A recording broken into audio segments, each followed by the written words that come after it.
മഹാഭാരതത്തിന്റെ മൂലഗ്രന്ഥം വായിച്ചു കഴിഞ്ഞാൽ കൃഷ്ണൻ കൗരവസഭയിൽ പോയി നടത്തുന്ന അതിവിപുലമായ ഒരു പ്രസംഗം കേൾക്കാൻ സാധിക്കും.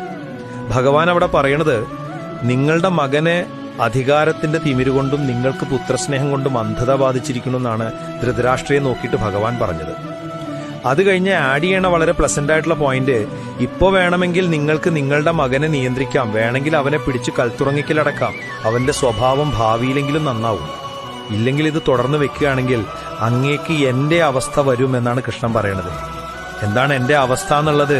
ഭഗവാൻ ഉദ്ദേശിക്കുന്നത് ധർമ്മത്തിനു വേണ്ടി സ്വന്തം അമ്മാവനെ വധിക്കേണ്ടി വന്നവനാണ് ഞാൻ എന്നാണ് അവിടെ പറയുന്നത്. അതായത് എനിക്കറിയാം എന്റെ അമ്മയുടെ ചേട്ടനാണ് അദ്ദേഹത്തെ എനിക്ക് കൊല്ലേണ്ടി വന്നു. എന്തിന്? ധർമ്മം പുനഃസ്ഥാപിക്കാൻ വേണ്ടിയിട്ട്. അതുകൊണ്ട് ഇപ്പോഴെങ്കിലും നിയന്ത്രിച്ചാൽ അങ്ങക്ക് എന്റെ അവസ്ഥ വരില്ല എന്ന് പറയുന്ന കൃഷ്ണനെ നമുക്ക് എവിടെ കാണാൻ പറ്റും? മഹാഭാരതത്തിൽ കാണാൻ പറ്റും.